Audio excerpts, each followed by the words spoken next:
नमस्कार माझ्या बालमित्रांनो, कसे आहात तुम्ही? मजेत ना? मी आहे शालिनी हुबळीकर आणि माझ्या चॅनलमध्ये तुम्हा सर्वांचं खूप खूप स्वागत आहे. तर आता पुढे 10वीचे जे विद्यार्थी आहेत, SSC बोर्डची जी परीक्षा सुरू आहे, तर तुमचा पुढचा पेपर आहे इंग्लिशचा. ओके, तर इंग्लिशचा पेपर पॅटर्न कसा येणार आहे आणि ते समजून तुम्ही कशा प्रकारे प्रश्नांची उत्तरे लिहिणार आहात हे मी तुम्हाला शिकवणार आहे. आता आपण प्रश्नांची उत्तरं लिहितो त्यावेळी आपल्याला प्रश्न काय विचारलेला आहे ते समजणं खूप गरजेचं असतं, हो की नाही? जर प्रश्न समजला तर आपण उत्तर लिहू शकतो. तर तेच आता मी तुम्हाला एक्सप्लेन करणार आहे. प्रश्न कोणतेही येऊ द्यात, पण त्याचं पॅटर्न सेम असणार आहे, त्याच्यामध्ये काहीही बदल नसणार आहे. ओके, आणि जे काही परीक्षेचे बोर्डाचे जे नियम आहेत ते सुद्धा मी तुम्हाला सांगणार, त्यामुळे काहीही कन्फ्युजन तुम्हाला राहणार नाही. ओके, सगळ्यात आधी तुमच्या बोर्डाच्या परीक्षेचे जे नियम आहेत ते नियम मी तुम्हाला सांगून देते, म्हणजे जेव्हा तुम्ही उत्तरपत्रिका लिहिणार ना त्यावेळी मी सांगितलेल्या ह्या सगळ्या गोष्टी तुम्हाला लक्षात ठेवूनच तुमचं पेपर लिहायचं आहे, नाहीतर तुमचे सगळे मार्क्स गेले म्हणून समजा. ओके, तर एक तर तुम्हाला परीक्षा लिहिताना काळ्या किंवा निळ्या पेनचाच वापर करायचा आहे. त्या व्यतिरिक्त दुसऱ्या कोणत्याही कलरच्या पेनचा वापर करायची तुम्हाला परवानगी नाही. आता कधी कधी काय होतं, आपण पेपर लिहित असतो, लिहिताना बॅड लक असं होतं की आपण 2-3 पेन घेऊन गेलेले असतात, आपण नवीनच पेन घेऊन जातो, त्यामुळे ते पेन बंद पडतात, काहीतरी अडचणी येतात आपल्याला लिहिताना, तर त्यावेळी आपल्याला पेन बदलावा लागतो. कधी कधी बाजूवाल्यांकडे सुद्धा मागावा लागतो. हे माझ्याबरोबर सुद्धा घडलेलं आहे.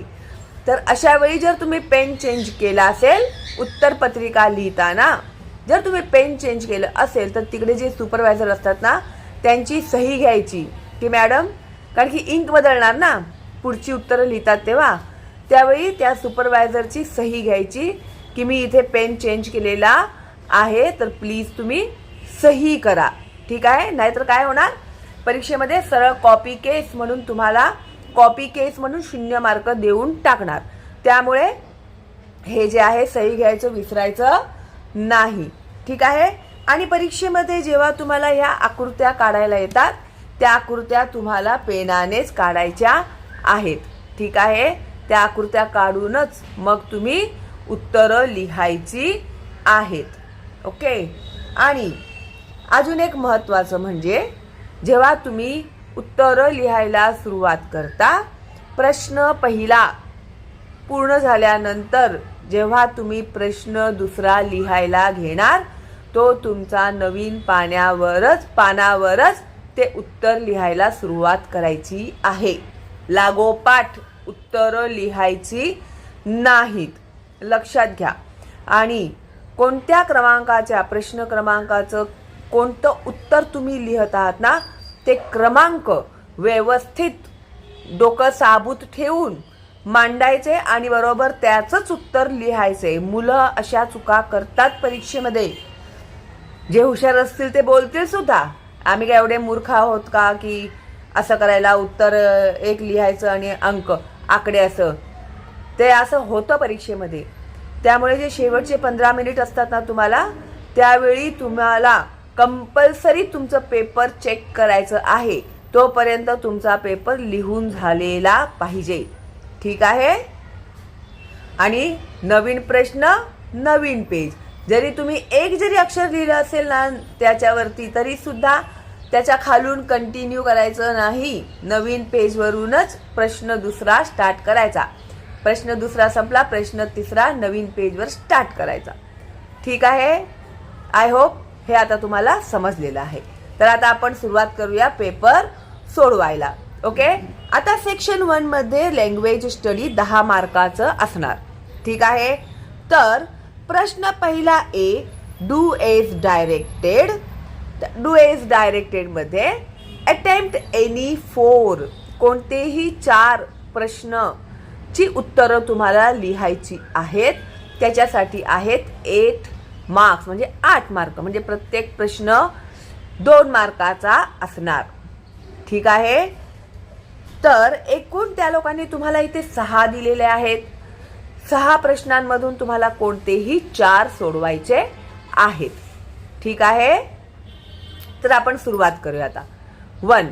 Complete the following words by using correct letters.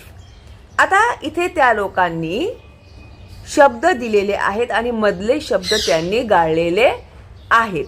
ठीक आहे, तर ते जे मधले शब्द आहेत ते तुम्हाला त्यांनी लिहायला सांगितलेले आहेत.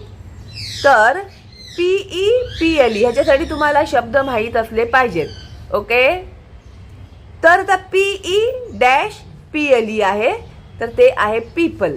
पीपल म्हणजे लोक. तर अशा प्रकारचं दुसरं जरी शब्द टाकलं असेल तर ते तुम्हाला लिहिता आलं पाहिजे. त्यानंतर आहे match, MATCH. Okay, HOUSE, house. ADLT, adult. Okay, तर तुम्हाला पूर्ण 2 मार्क्स भेटतील. त्याच्यानंतर put the following words in alphabetical order. आता अल्फाबेटिकल ऑर्डर म्हणजे तुम्हाला अल्फाबेट्स तर माहिती आहेत ना इंग्रजीचे, ABCDEFGHIJKLMNOPQRSTUVWX. तर ह्या अल्फाबेटिकल ऑर्डरमध्ये जर तुम्हाला काही कन्फ्युजन असेल ना, तर शॉर्टमध्ये मी तुम्हाला सांगते. आता हे बघा, हे अल्फाबेट्स आहेत आपले ABCDEFGHIJKL. ठीक आहे, तर अतिशय सोप्या पद्धतीने आपण घेऊया. आता आपण घेतलं समजा CAT, कॅट. त्याच्यानंतर मी लिहिला DATE, डेट. त्याच्यानंतर 0. त्याच्यानंतर काय घेतलं आपण आता, 0, काईट म्हणजे पतंग. ठीक आहे, आता ह्याला जर त्यांनी आपल्याला सांगितलं अल्फाबेटिकल ऑर्डरमध्ये लावा, तर आता बघा इथे ABCDEFGH मध्ये CDZK हे जे आपले शब्द आहेत ते सगळ्यात आधी काय येतं, हा C आधी आलेला आहे. ठीक आहे, तर कॅट. ABCच्या नंतर आला D, DCच्या नंतर येतो तर डेट. त्याच्यानंतर इकडे दिलाय 0, मग 0 आहे सगळ्यात शेवटी, तर हा नाही येणार. KITE, kite. आता के बघा, झेडच्या आधी के, हे तर कॉमन सेन्सही आहे, तरी सुद्धा मी अल्फाबेटिकली दाखवते तुम्हाला. काईट, तर तिसरं काय येणार, काईट. त्याच्यानंतर चौथं येणार 0. ठीक आहे, तर अशा प्रकारे आपण ना हे अल्फाबेटिकल ऑर्डर लिहिले. ओके, आता कधी कधी काय होतं ना, मुलं कन्फ्यूज कुठे येतात, आपण जेव्हा असे अल्फाबेट्स येतात आपल्याला, ॲक्टर, ॲक्शन, आणि लायन, लाईक. आता असे अल्फाबेट्स आले ना की मुलं थोडे कन्फ्यूज होतात, कारण की हे पण ए ने सुरू होते, हे पण ए ने सुरू होते. तर अशा वेळी काय करायचंय तुम्हाला, ए सारखं आहे त्यावेळी आपण दुसरं बघायचं. CC दोन्ही सारखे आहेत, तर आपण आता बघणार तिसरं. तर TT तिन्ही सारखे आहेत, आपण बघूया आता चौथं. तर आता O आणि I मध्ये पहिला अल्फाबेट कोणता येतो. ठीक आहे, तर बघा I आधी येतो, O नंतर येतो, हो की नाही. मग आता आपल्याला आधी आपण काय लिहिणार, हे लिहिणार ॲक्शन. आय होप तुम्हाला समजत आहे. ॲक्शन, त्यानंतर येणार ॲक्टर. आता L सारखं आहे, I सारखं आहे, इथे O आहे, इथे K आहे. आधी काय येणार, अल्फाबेटिकली के येणार, नंतर ओ येणार, हो की नाही? तर मग इथे आधी येणार लाईक, नंतर येणार लायन. समजलं? तर अशा प्रकारे अल्फाबेटिकल ऑर्डरमध्ये कोणतेही शब्द तुम्हाला विचारले, कोणतेही वर्ड्स विचारले, आता कन्फ्यूज व्हायचं काहीही कारण नाही. तर आता तुम्ही ते व्यवस्थित लिहू शकता. ओके, बघा 2 मार्कांचा प्रश्न आहे.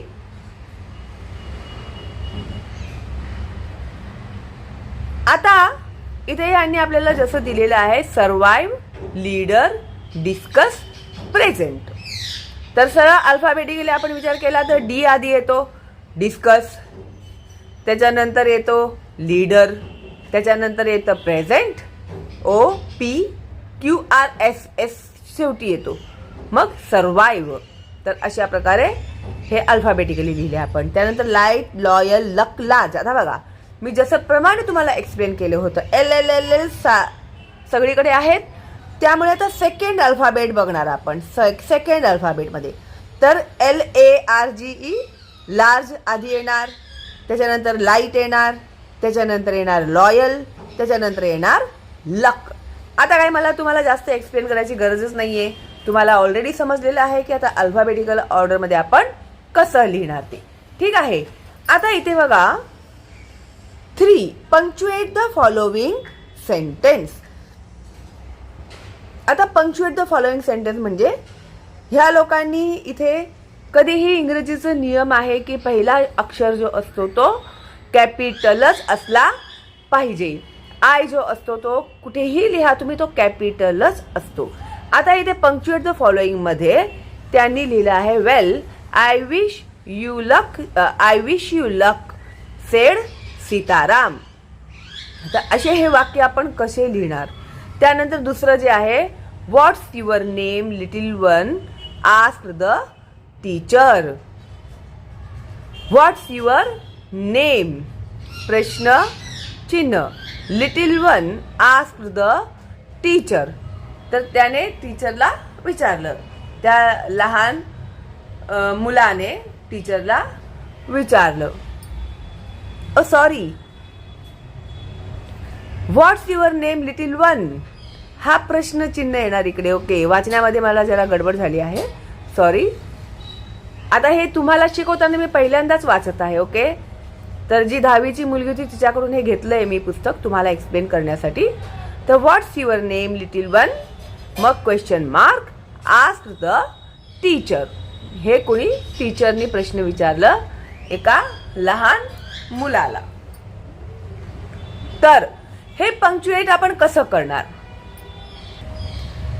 तर इथे बघा 1 वेल, त्यानंतर आहे कॉमा, आणि हे डबल अपॉस्ट्रॉफी कॉमा मध्ये लिहिलेलं आहे. जेव्हा कोणीही बोलताना आपण लिहितो ना, तर त्या अपॉस्ट्रॉफी कॉमा मध्येच लिहितो.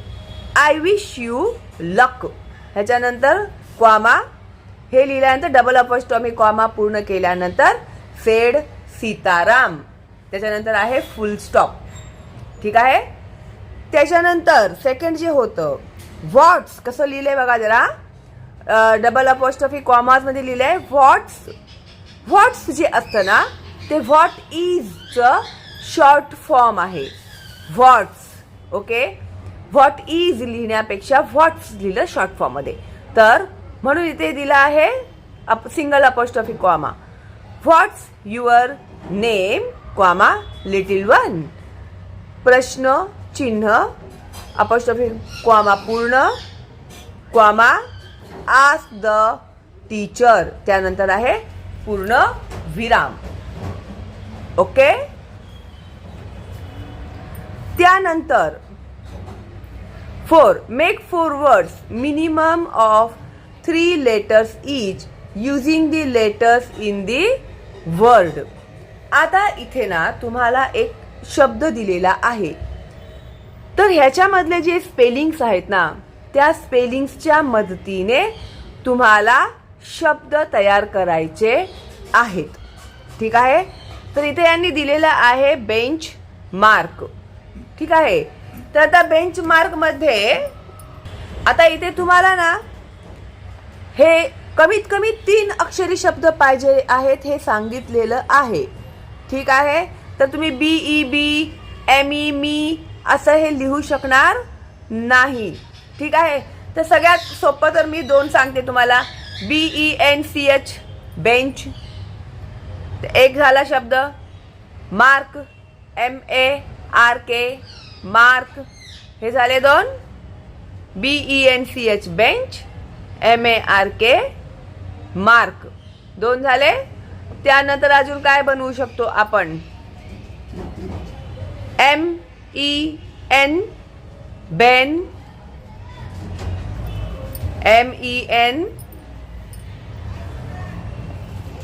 MEN main. त्याच्यानंतर CHARM चार्म, ARM चार्म. आणि काय बनवू शकतो?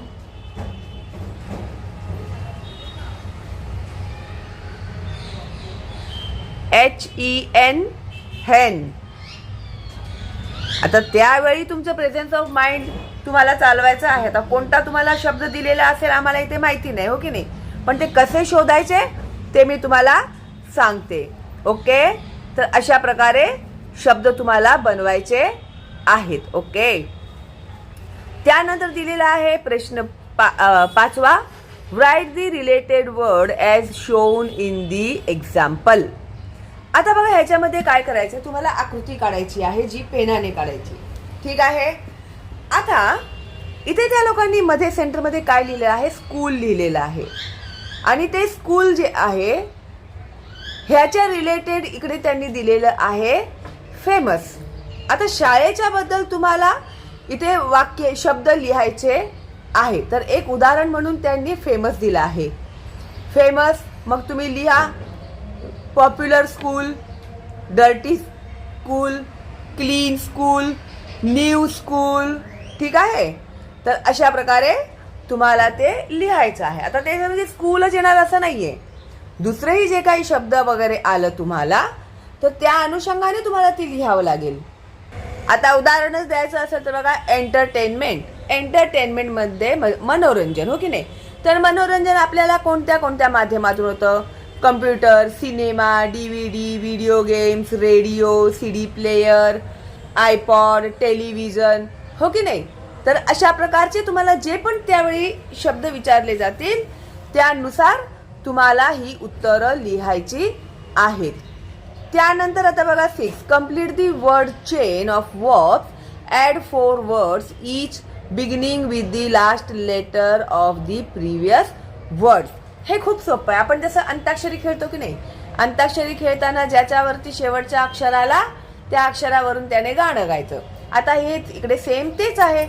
जो शेवटचा अल्फाबेट आलेला आहे त्या अल्फाबेटवरून एक शब्द तुम्हाला तिकडे लिहायचा आहे. मग त्याच्या शेवटी जे आलं ते, त्याच्या शेवटी जे आलं ते. अशा प्रकारे थिंक. थिंकच्या के पासून स्टार्ट होणारा नो, KNOW नो. आता KNOW नो काय काय मुलं वाचताना वाचतात कुनो, तर कुनो नाही वाचायचा असतं त्याच्यामध्ये.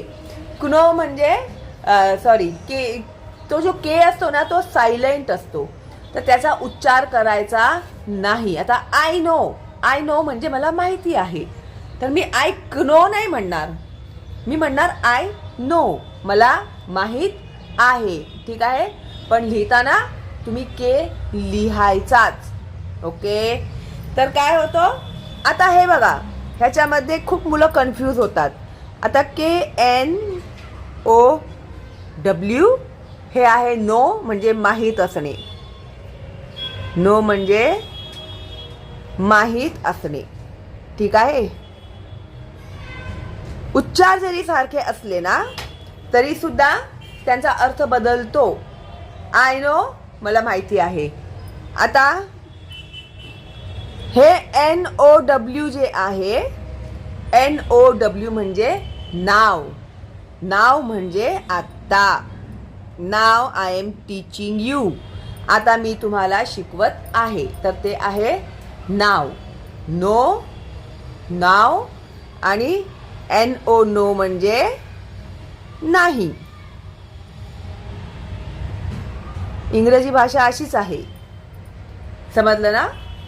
तर ना शब्दावरून, वाक्यावरून शब्दांचा अर्थ बदलतो, तर ते समजणं खूप महत्त्वाचं असतं. त्यासाठी जरा वाचन आणि इंग्रजीचे जर तुम्ही प्रोग्राम, बातम्या वगैरे ऐकल्या ना, मग तुम्हाला समजायला लागेल की ते लोक काय बोलत आहेत म्हणून. समजलं ना? मग शब्दोच्चार कसे होतात आणि त्यांचे अर्थ कशा प्रकारे ते बदलले जातात हे तुम्हाला हळूहळू त्याची प्रॅक्टिस करावी लागेल. ठीक आहे? तर आता आय होप तुम्हाला हे समजलेलं आहे. तर आता नो शेवटी आला W, त्याच्यानंतर आहे राईट, WRITE, राईट, लिहिणे. आता याच्यामध्ये बघा, राईट नाही म्हणायचं तुम्हाला, W सायलेंट असतो, W लिहायचा लिहिताना, पण त्याचा उच्चार करायचा नाही. तर राईट. ई आला शेवटी, मग EAT, ईट. टी आला, TEACH, टीच. ओके? तर अशा प्रकारे केले ना आपण, तर सोपं वाटतंय ना आता. मग जेव्हा शेवटचे शब्द जे येईल त्याच्याने फक्त काय सांगितलंय बघा, वर्ड चेन कंप्लीट करायला सांगितलेलं आहे. तर जर वर्ड चेन कंप्लीट करा असा जर प्रश्न विचारला असेल तर समजून घ्यायचं तुम्ही की हे जे शेवट, अंताक्षरी लक्षात ठेवा. मग वर्ड चेन, अंताक्षरी, शेवटचा अक्षर त्या याच्यावरून, अक्षरावरून आपल्याला पुढचं अक्षर लिहायचं आहे. ठीक आहे? आता ह्याच्यानंतर इथे दिलेलं आहे question number 1B. Question number 1B, do as directed, 2 मार्काचा आहे. अटेम्प्ट एनीवन, 2 पैकी कोणताही एक अटेम्प्ट करा. Make a meaningful sentence by using the phrase to look after. To look after म्हणजे आता इथे लुक आफ्टरचा वापर करून तुम्हाला वाक्य बनवायला त्यांनी सांगितले. सेंटेन्स बनवा म्हणजे वाक्य बनवा. तर it is our duty to look after our parents in their old age. आता टू लुक आफ्टर म्हणजे काळजी घेणे. तर it is our duty to look after our parents in their old age. आपले पॅरेंट्स, जे आपले पालक आहेत, ते म्हातारे झाल्यावरती त्यांची काळजी घेणे आपलं कर्तव्य आहे. ठीक आहे? तर अशा प्रकारे हे वाक्य आहे. अशा प्रकारे तुम्ही अनेक वाक्य बनवू शकता तुमच्या मनाने. We look after the neighbours cat while they are away. जर ते बाहेर गेले असतील तर त्यांचं कॅटची आम्ही काळजी घेऊ. अशा प्रकारचे वाक्य तुम्ही तुमच्या मनाने बनवू शकता. आता इथे बी मध्ये त्यांनी विचारलेलं आहे, add a clause to following sentence to expand it meaningfully. आता एक अर्धवट इथे एक वाक्य त्यांनी दिलेलं आहे, तर त्याला आपल्याला अर्थपूर्ण एक मोठं वाक्य बनवायचं आहे. I selected 3 poems. Me 3 Kavita select केलेल्या आहेत, निवडल्या आहेत. तर हे वाक्य कसं बनवणार तुम्ही? I selected 3 poems which where written by Rabindranath Tagore. तर आपण कंटिन्यू केलं ना ह्याला बघा. I selected 3 poems which are, जे कोणी लिहिलेलं आहे, रिटन बाय रवींद्रनाथ टागोर. आता 2 मध्ये त्यांनी सांगितलंय अटेम्प्ट एनीवन, 2 पैकी कोणतंही एक करा. Add a prefix or suffix to make new words. Prefix आणि सफिक्स म्हणजे तुम्हाला बघा मराठीमध्ये काय काय बोलतात त्याला,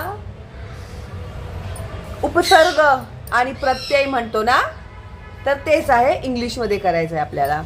तर अटेम्प्ट एनी वन. तर आता बघा, करेजचं डिस्करेज येणार, वंडरफुलचं येणार वंडरफुली. हे बघा, करेज, डिस्करेज आणि करेजियस. ओके, दोन्ही लिहायचे तुम्हाला, डिस्करेज, करेजियस. मग वंडरचं वंडरफुल, वंडरफुली. ओके, त्यानंतर जे त्यांनी वाक्य दिलं होतं बी मध्ये की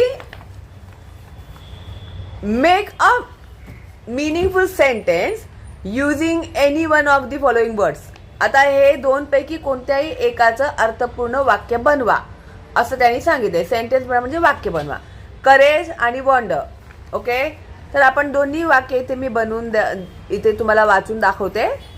we should have courage to face any problem in our life. Courage म्हणजे हिंमत. आयुष्यात कोणतंही हिंमत आलं तरी त्याच्याशी सामना करायची हिंमत आपल्यामध्ये असली पाहिजे. ठीक आहे. किंवा तुम्ही असंही लिहू शकता की it takes courage to sing in public. लोकांच्या मध्ये गाणं त्याच्यासाठी काय लागते? हिंमत लागते. त्याच्यानंतर आहे wonder. The child's eyes were filled with wonder during the circus show. आता सर्कसमध्ये ते सगळे शोज बघून बाळाच्या डोळ्यामध्ये काय दिसतं? आपल्याला आश्चर्य दिसतं. अरे हे असं कसं करतात? असे कसे उलटे पालटे लटकतात? पडत कसे नाही? हो की नाही? तर अशा प्रकारे. ओके.